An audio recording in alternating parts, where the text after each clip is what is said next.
Live. All right. Oh, wait. Now we have Arthur joining. Perfect.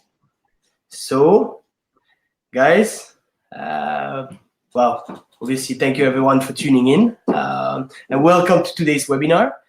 We will wait a couple more minutes before allowing everyone to join. It's going to be an exciting webinar. I will present the people that will join us today and present some extremely interesting topics. Let's wait 1 or 2 more minutes. I mean, first of all, let me apologize. I caught a flu recently, so if you hear my weird voice, apologies for this. I will try to be as clear as possible today to make this webinar interesting and obviously useful for all the people that tuned in. So it's an ever-growing community of people joining us, so we are extremely exciting to be part of this webinar today. We are also streaming on Facebook Live, so that's a new one, but you have to adapt with the time we live in. I think we can start. It's about time. We have an hour to actually present this webinar. So first of all, thank you everyone for tuning in. Welcome to today's webinar. Today, what we will be doing is we will be exploring new ways for you and your team that to help you measure your recruitment and hiring efforts and impacts. And this is something that our two hosts today will actually present and talk to us a bit more about. So obviously, for the ones that do not know us, obviously this webinar is hosted by Skilled. So Skilled, what it is, we are a SaaS company offering recruitment software that offers modern and innovative approach to centralize and digitalize recruitment with the aim to help companies hire better and faster, as well as improving the time to hire and we see the candidate experience. I mean, this is really the key in today's market. You have to differentiate yourself in today's recruitment market, and obviously Skill helps you with this. So basically, our innovative technology includes features such as automation to help you in the first steps of the recruitment process. To make sure that you focus the most amount of time on the most suitable candidate, and obviously improving the collaboration between recruiting teams. So it's an all-in-one tool that offers not only applicant tracking system, but also pre-employment test, video interview, and much more, to really, gather all the best practices of recruitment on one simple to use software. So with us today, first of all, we have Penelope that is on my left, which is our customer, one of our customer success manager here at Skilled. So welcome, Penelope. Happy to have you with us today. I hope you will present us some hyper interesting stuff. And then all the way from Porto, we have Arthur, which is our head of research and development. So thank you and welcome, guys, to today's webinar. I don't know if it's a new for both of you. No, I think Penelope, you have done a webinar in the past. Arthur, is it a new one for you? First time, yeah. It's the first time. Wow. No, I don't see you sweat too much, so it's okay. Great. So guys, for the one that do not know me, I am actually Nicholas. I'm one of the co-founder at Skilled and managing partner. I will be your moderator for today, so bear with me. I'm obviously very excited to be starting this session. So before we begin, a couple of things that I would like to mention. First of all, we will be recording this webinar, so important. So in any case, if there's anything, you can rewatch it later on. After that, all the attendants and the people that want will be able to receive the recording. On the side of your screen, you also have a chat box where you will be able to ask Q&A. All the questions are private, so don't be afraid to ask any questions. This is what we will be focusing at the end of the session. Sorry, we will be answering questions at the end of the session. So don't hesitate. The questions are private. We will take as many questions as we can in 10 minutes. But if you ask them, we will be able to answer them.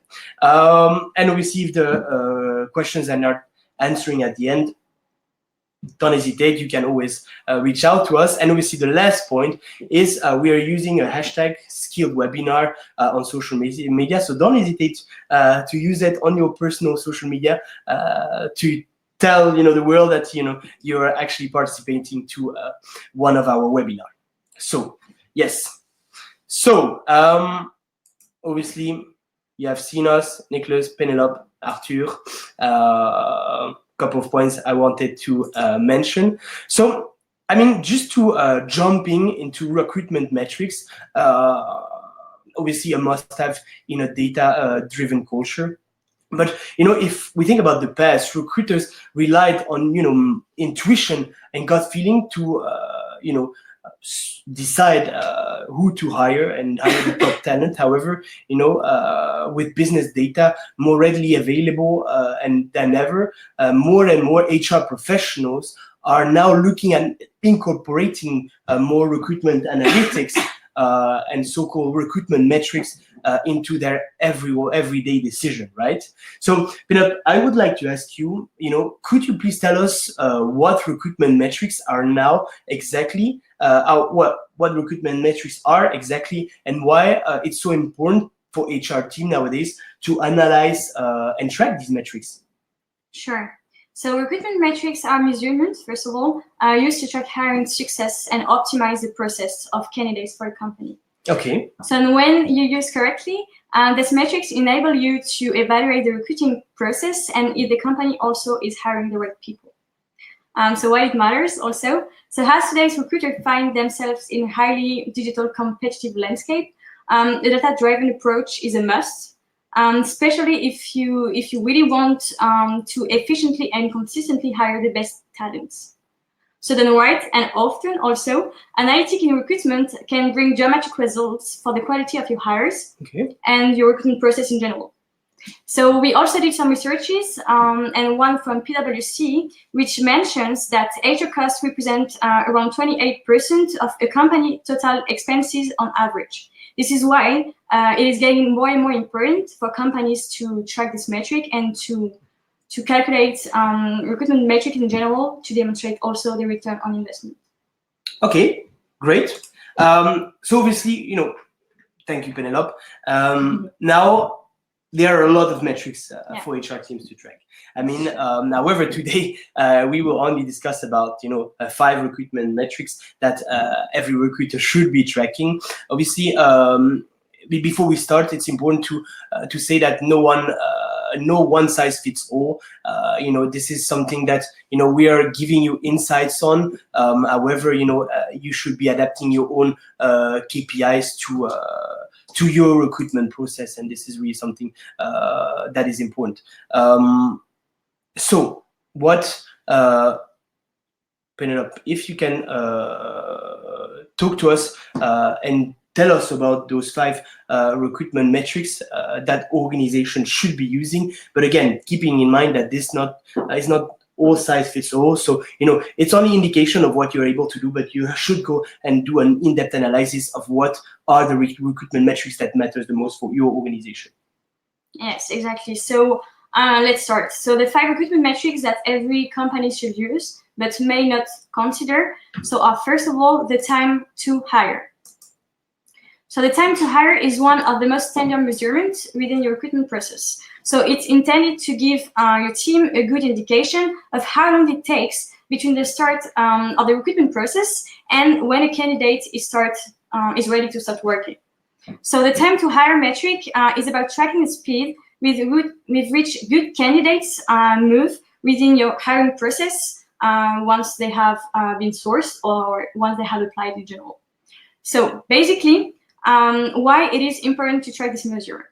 So it's an important hiring metric that can be used to analyze how the recruiting team is performing, but also simply how we can improve the efficiency of the team. But it has also limited capacity to tell you exactly which parts need to be improved. Okay. So as you can see on the slide, by tracking this metric, you can just answer to some questions like, how long does it take you to spot that you have the right candidate?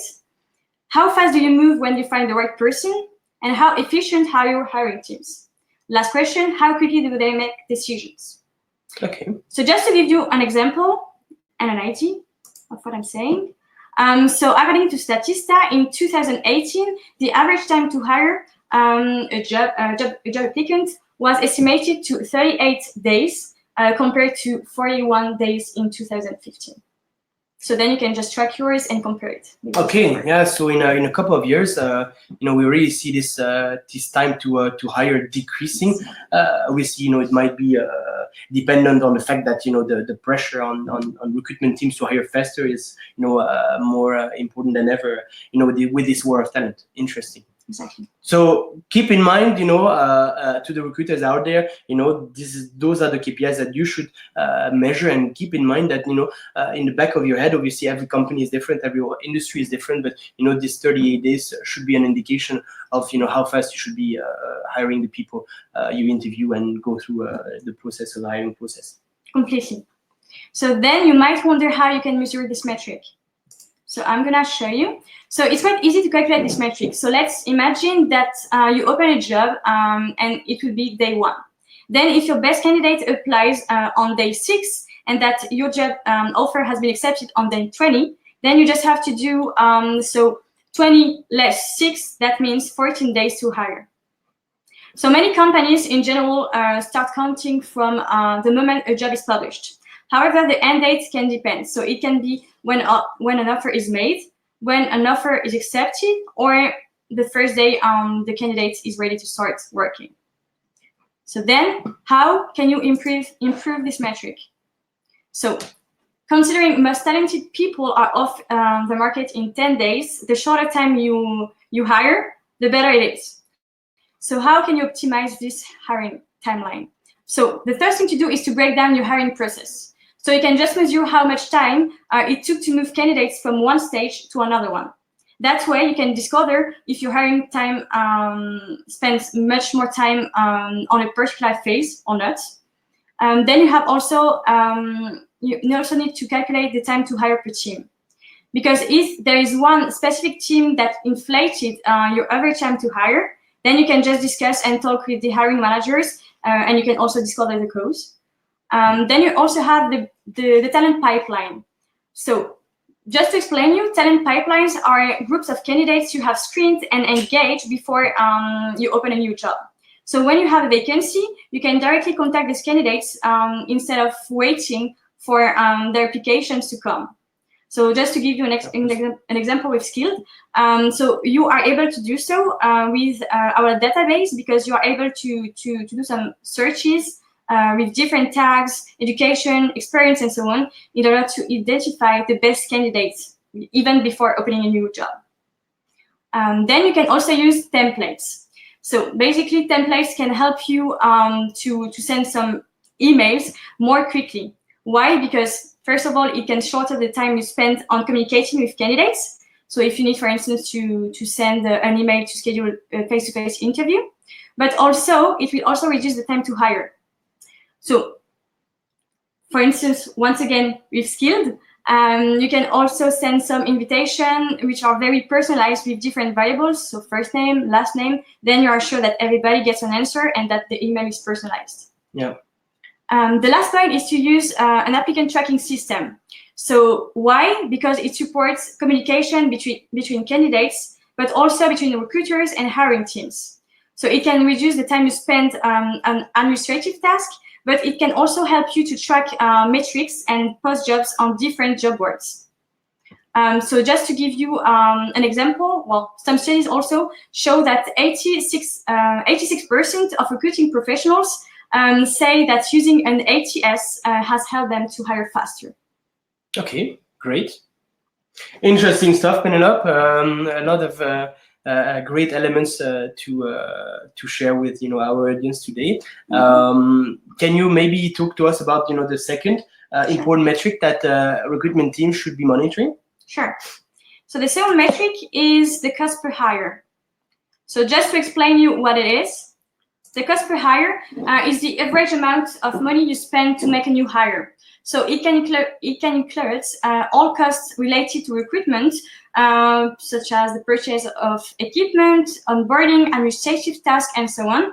But it really depends also on some variables such as the company size, the seniority of the position you are looking for, or even the number of recruiting platforms you're gonna use. Okay. So why is it important to measure? So it is very interesting to measure it because it allows you to better manage your recruiting budget, first of all, and it can also help you to take better strategy decisions. Of course. Yes, so then you can just save some money and also attract better candidates. So you might wonder how you can calculate this metric. So you can do this by taking, as I said, different factors into consideration, so such as the internal recruiting cost. So that can be the recruiter salaries, the interviews, the fixed cost related to infrastructures, and employee referral program. Then you will have also some external recruiting costs that can be agencies fees, advertising that you use, technology, job fairs if you participate to some, travel costs, and so on. So the formula is quite simple. So you just have to take the total internal cost plus the total of external costs divided by the total of hires. Yeah. So collecting all this information can be complicated to track monthly. So in general, this is calculated on a yearly basis or 6 month basis in general. So then how can we improve the cost per hire? So here are 4 tips that you can use. So the first one is to build your talent pipeline. So as we discussed before, so because by engaging with these candidates you have interacted in the past, some maybe were not interested and didn't have maybe a right profile for a specific position and also at a specific time, but might be a good profile for another one. So by doing this, you can also improve your cost per hire. Then we can create a referral program. So how? So why? Because your employees and your collaborators know how your company works, knows your culture, knows your mission, and so on. So if they refer some candidates, you are just sure that they will refer someone who is qualified, who is motivated, and so on. And jumping on this also, Yes. I mean, your employees are your best ambassadors, and by leveraging their network, their know-how, you can really engage with potential very good candidates by introducing something like a referral program, in a sense where if you don't have a referral program, some employees might actually recommend some candidate, but some actually will never think about it, which is a loss of potential. Yeah, and it's getting more and more trendy. Of course. Also, that is why. So referral program, and then you can also use social media. But beside linking your job posting on social networks such as LinkedIn, Facebook, Twitter, and even Instagram and Snapchat for some companies, social media also allows you to highlight your employer branding. So for instance, you can also use some video to show how a day at your company looks like. Then you can also encourage candidates to apply to a company maybe later. The last point is to use an ATS, so applicant tracking system, because once again, it allows you to really centralize all your recruitment process and workflows. So this kind of tool can save you both time and money when it comes to screen, to interview, or even to communicate and hire new employees. So then the new metric will be also qualified candidates per opening. So what does that mean?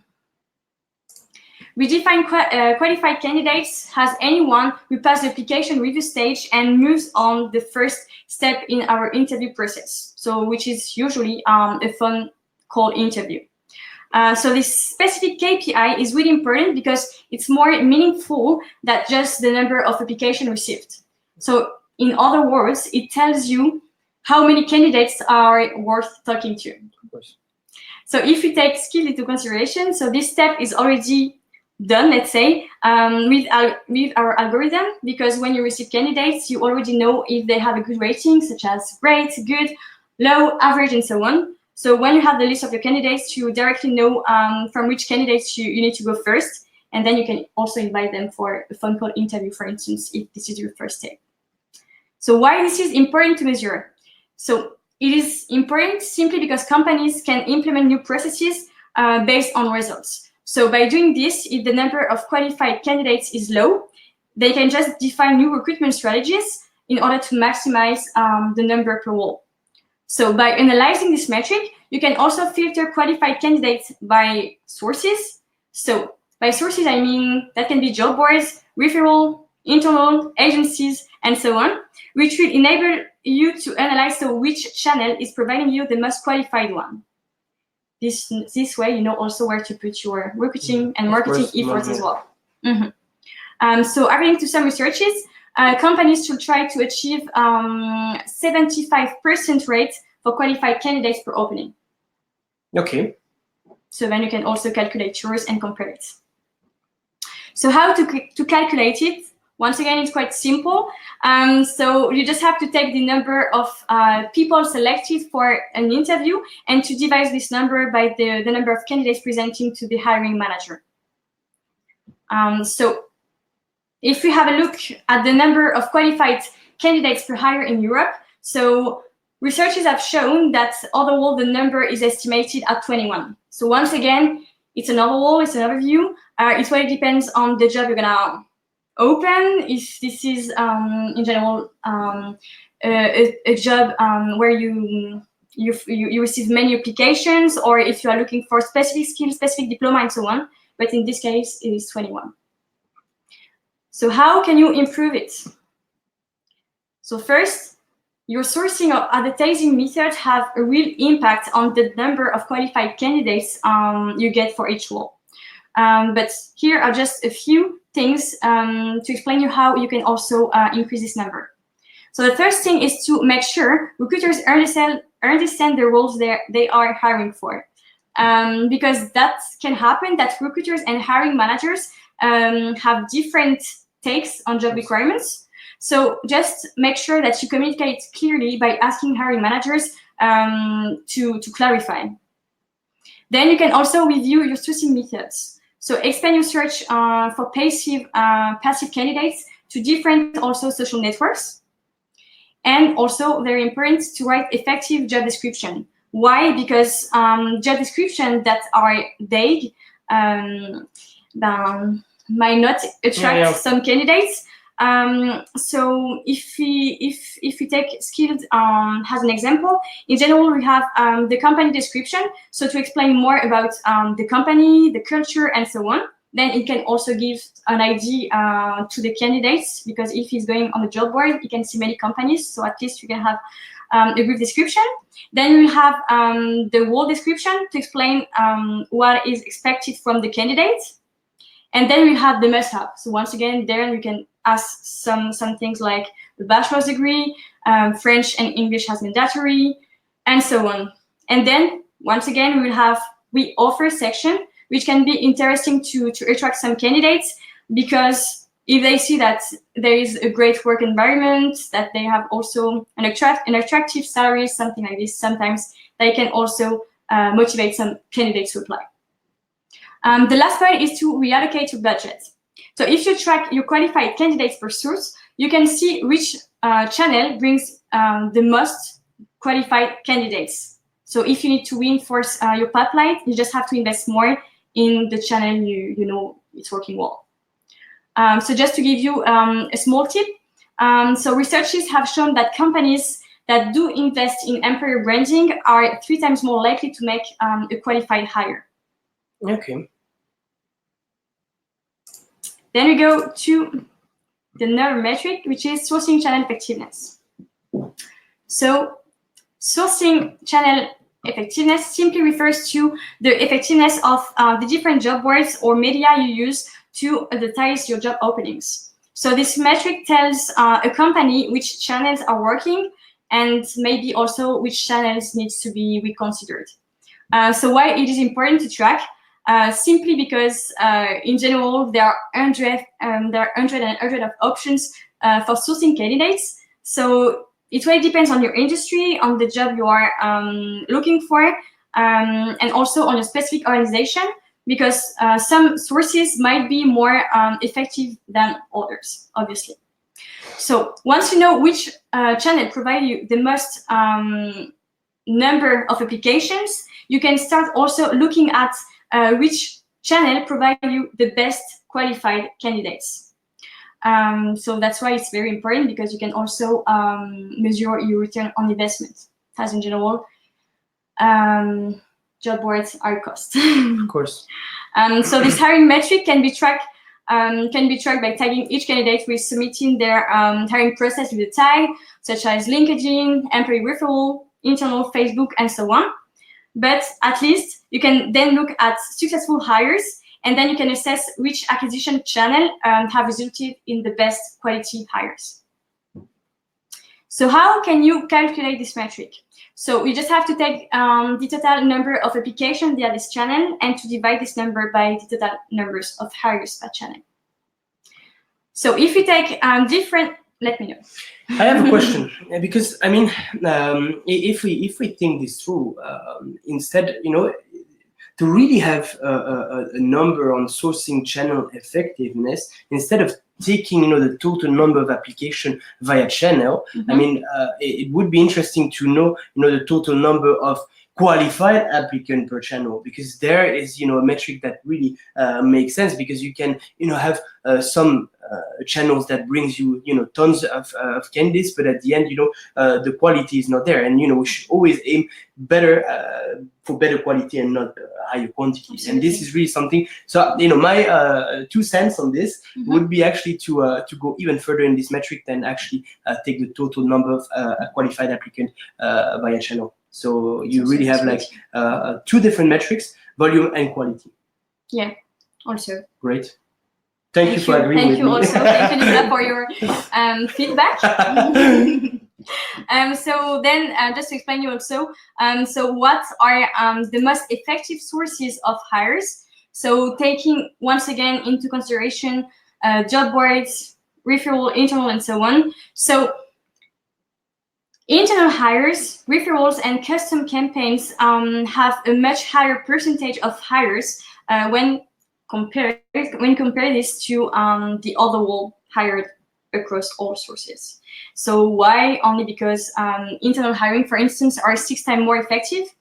Referrals, once again, as we mentioned before, because a collaborator won't refer someone they don't trust in, and custom campaigns as well. Can you maybe talk to us a bit more about what you mean by a custom campaign?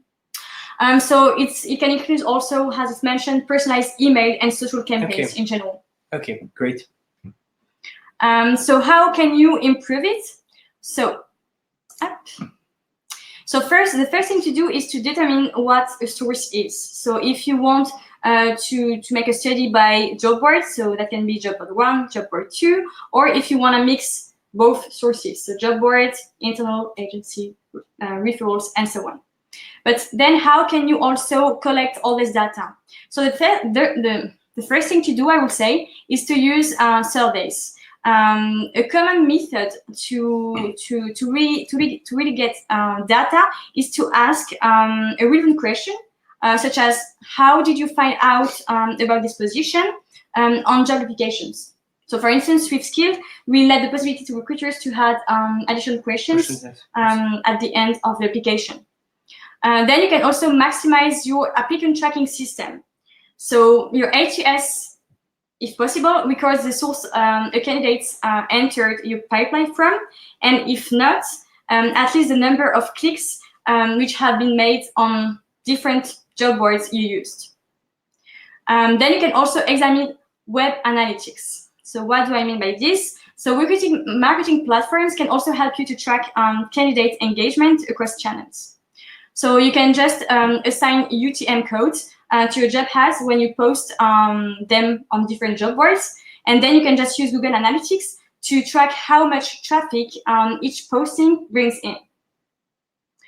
The last metric I would say is to ask for data from all members of your recruiting team. So why? Because recruiters may note that candidates they source or hired or engage with via social media. So hiring manager also can have some recommended sources that could lead to good hires, such as, for instance, a company that hired great developers. So what you need to do is to compile all these different data points to paint a clear picture of your sources of hire. Then we go, I think, through the last metric, yes, which is the quality of hire. So first of all, the quality of hire is like the value new hires bring into the company. So in this context, value really means how much a new hire contributes to the company's long-term success by completing tasks, by improving their work, or just by helping also other employees. So quality of hire is really at the top of the list of useful performance KPIs. So according to LinkedIn, it's a priority for 40% of big companies worldwide and 45% for small companies. But it is complicated to track this measure because first, you can only measure this metric after you've made a hire, so a few months later. And also because quality is often vague and subjective. So most of the companies do not really know how to measure it and do not really feel confident about it neither. So why is it important to measure this metric? Especially for SMB, so hiring quality employees means, first of all, less turnover, but also more productivity, better culture, and also greater overall success for the company. So by continuously measuring quality of hire, you can just keep a pulse on the health or on your employee base. So how can we calculate this metric? Just before before you move to this, I mean, you mentioned that obviously it's often vague and subjective. So in fact, companies don't feel confident in the way they measure it. However, technically, when you hire someone, if you have standardized performance reviews and all of this aligned, technically this shouldn't be something too complicated to measure, because you can measure the time, you can measure the performance reviews, and on that basis, on a span of time, define whether you have done a quality hire or not. And this is really something that we push organization to measure, because this will drastically also impact the performance of your organization. So yeah, but Bernard will tell you also. This is how we can get data, and I'm gonna also explain you later. Great. But yes, it depends on the metrics you really want to see. But I'm gonna also explain you how you can calculate. But this is true, doing business reviews and so on are very interesting to make sure that everything is going well within your company as well. So I'm just gonna change my slide. Okay. So yes. So as this is quite complicated to have real metric to analyze, so some quantifiable recruitment metrics can be used instead. So let's call them indicators. So the most common indicators that companies are using are new hire performance metric. So basically, it includes any kind of measurement that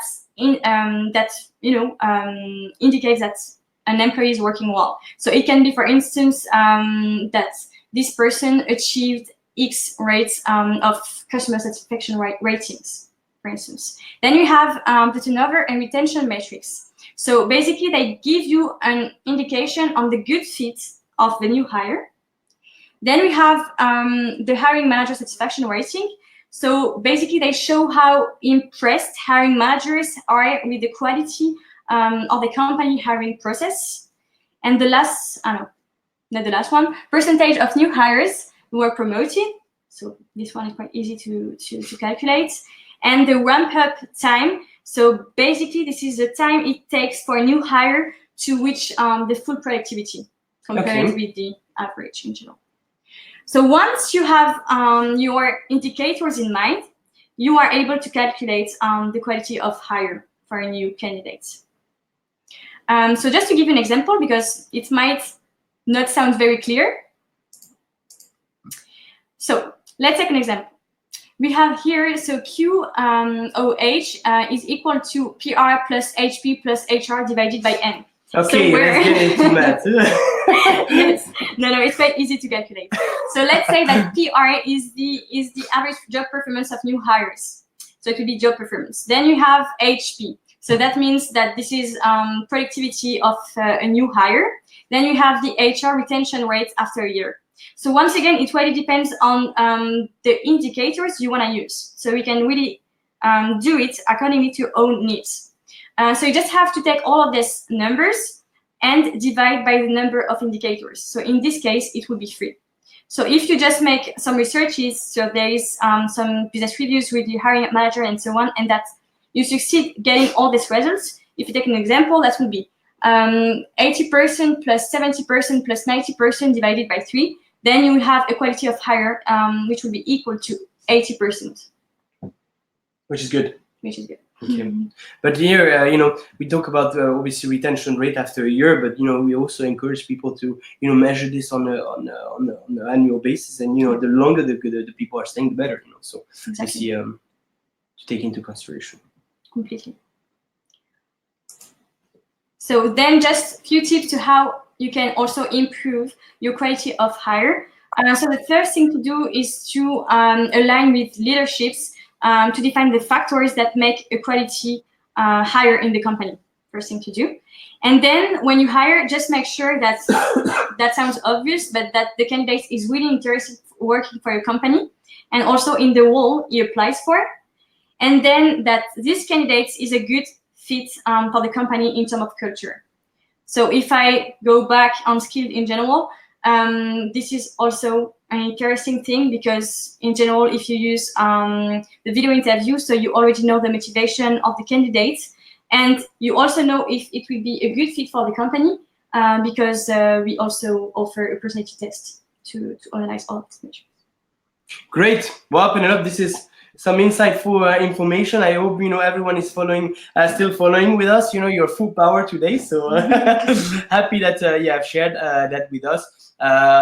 Obviously, we know that you love to talk, but I think we're gonna challenge a bit Arthur now. And we have some questions for him. So. Now, as Penelope has mentioned earlier, most recruiters have begun, to embrace data-driven mindset, and this is really a good thing. But many make the mistake to rely on wrong metrics, and more specifically, to choose to collect data to reflect well on their performance, but doesn't paint the full picture of their recruitment success and failure. And this is, success and failure, both are important, and in other words, they fill their report with so-called vanity metrics. So, Arthur, I'm turning the question to you. Could you explain to us what they are and how to avoid them? Yeah, of course. So this mostly applies to any field of statistics, but vanity metrics are just surface level metrics that don't offer any actionable insights or help you reach your recruitment goals. These metrics can be easily manipulated or altered to appear positive without actually reflecting a recruiter's performance. So when recruiters focus on vanity metrics, they shield themselves from criticism, but ultimately they hide important recruitment analytics that can improve hiring process. So to put it simply, vanity metrics may look good in a report, but they don't offer any real value or substance. A vanity metric that recruiters often rely on is, for example, the number of applicants, like you have already mentioned before. So recruiters and HR managers tend to overvalue the number of applications they receive for any given position. And this happens mostly because conventional wisdom says that if a job receives a significant amount of applicants, the recruiter has done their job well. However, the total number of applications tells you very little about the recruitment effectiveness. A recruiter's goal isn't to attract the most applicants, it's to attract the most qualified applicants. So if you receive many applications from unqualified candidates, you'll actually be less productive because you are wasting time with these unqualified applicants. Instead, it's recommended to track the percentage of qualified applicants, like you have already mentioned and very well. A qualified candidate meets your requirements for the role and is moved along to the next stage of the hiring process. Unlike the total number of applicants, qualified candidates rates, tells you how effective and target each sourcing channel is. And there are a few ways to avoid these vanity metrics. The first step is to define your goals precisely, like getting employees that fit the position, so in general qualified, like you said, and getting them fast, so time to hire, like you've mentioned already. These are good goals. That's why we've included to show you these are goals that make sense for you. After that, after you've defined your goals very well, you have to focus on tracking metrics that help you with your goals, and I will show a bit more after how Skill does that. Having low turnover and having time to hire reduced without compromising in hiring criteria are always good metrics to achieve your goal. Of course, you can never compromise on the hiring criteria, because if you are just trying to get a number of applicants fast, you have to be careful with that. Okay, great, thanks. But now we see there's many ways to collect data required to measure your KPIs. However, it has been now a year since the general data protection regulation came into force in Europe. So maybe you can, Arthur, can comment on this and how this regulation caused certain limitation in terms of the data collection for measuring certain metrics. This would be interesting to know a bit more about. Yeah, of course. Well, before any law was set in place, it was legal to track websites the user came from and his location to the country, city, and sometimes even to the street. From that information, you can create an entire profile. So if you cross-reference that information that you are getting without warning the user with any information that he introduces in a smart way, you can literally know exactly who this person is in the real world, which might not be the thing that this applicant or this person wants.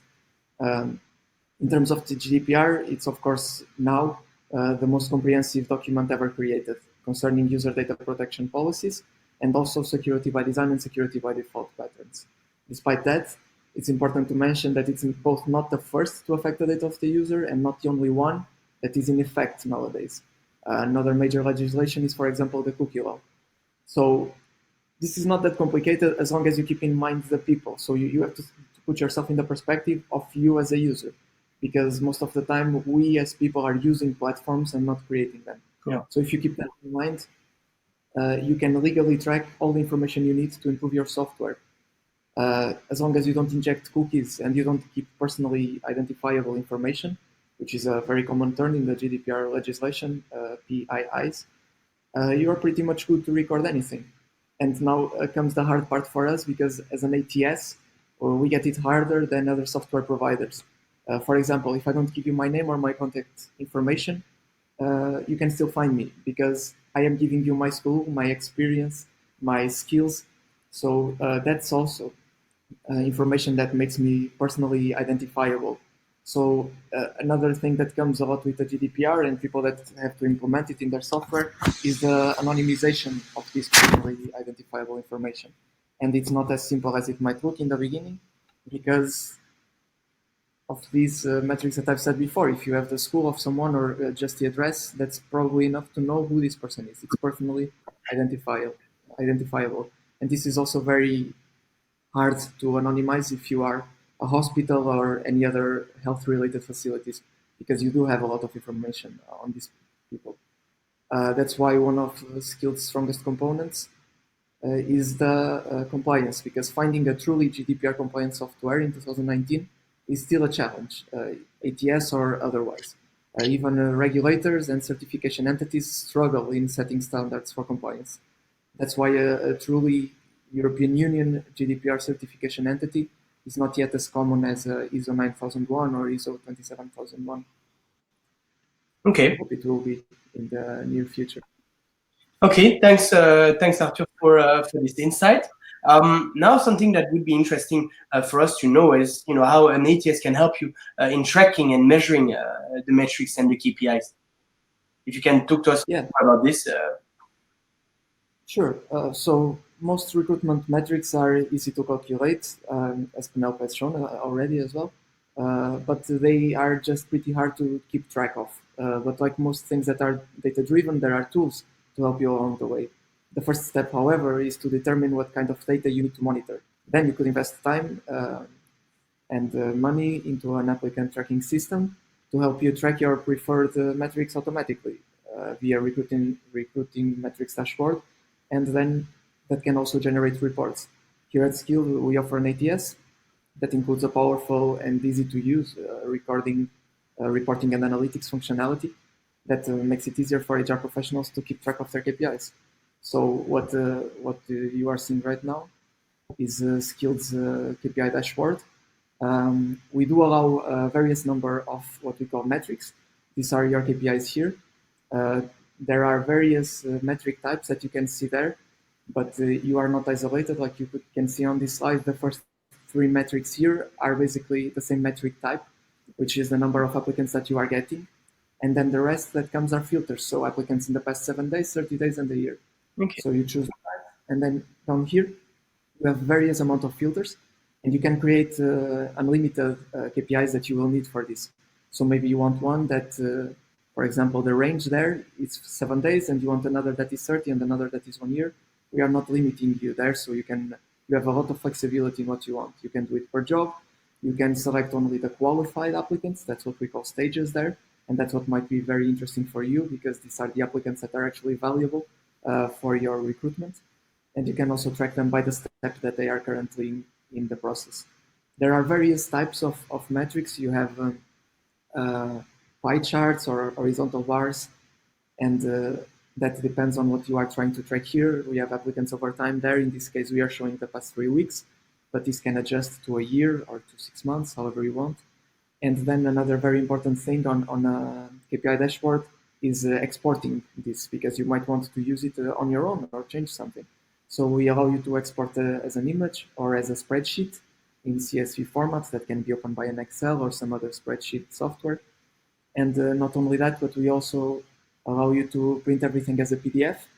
So here it includes everything that you have seen before, all these graphs, and you can have it in one place. And if you want to do it every month or every 6 months and keep track, there is also another thing that we allow, which is the comparison period. So you have in some of these metrics something that is a homologous period comparison. You can see there in the second one that the last month's applicants have had a 233% increase. So this means that in the past 30 days we have increased 233% comparing to the 30 days before those. So exporting is very important to keep track of this. Okay, well, thank you, Arthur.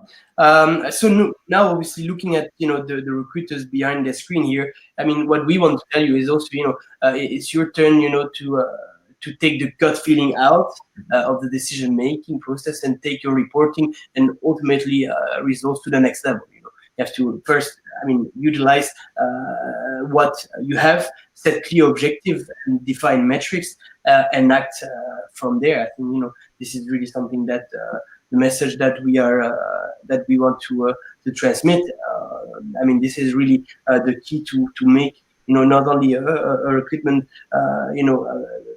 good for candidate, but also meaningful for your organization, and make sure that you are as prepared to be good in this war of talent as possible. So great, cool. So obviously we are now reaching the end of this webinar. What we would like is for you to ask questions for us to answer. So maybe there's a couple of questions that recruiters would like to ask us. We see a couple of questions coming.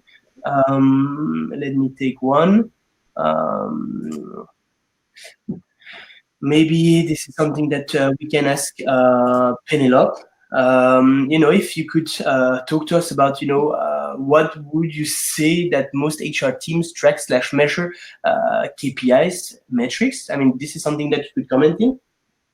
Yes, so I would say that it really depends on the company and on the KPI as well. So in general, most of the big companies which use job boards would like to analyze the effectiveness on their campaigns. what kind of jobs also attract the most of the candidates, Okay. and also which months are the most attractive one, because then they can just take yes, take all these KPIs and compare it maybe the following year. Okay. So it really depends on the company. Okay, great. We have a bit of time, so maybe we can ask a couple more questions. Here, second one coming. Where they already measuring metrics and reporting before implementing skill? Okay. So once again, it really depends on the client, on the company size, and so on. So most of the HR teams was measuring, for instance, the sourcing effectiveness. So they used to go on some job boards and check how many clicks some job boards receive, just to make sure that they get enough visibility. And also now with skills, they can have more data about the candidates and the jobs. So, such as, for instance, has Arthur showed the number of CVs during a week, a month, a year, but also the number of hired applicants, the number of clicks also. Sometimes it's quite hard to identify the number of. Sometimes it's quite hard to understand and to see from which channel candidates come from. Because of GDPR, because of ad blockers and so on. But at least we can, if we use specific and paid job boards in general, we can see how many clicks some channels got. Okay. Maybe a question for you, Arthur, also coming from the community. Is there software that tracks this for recruiters?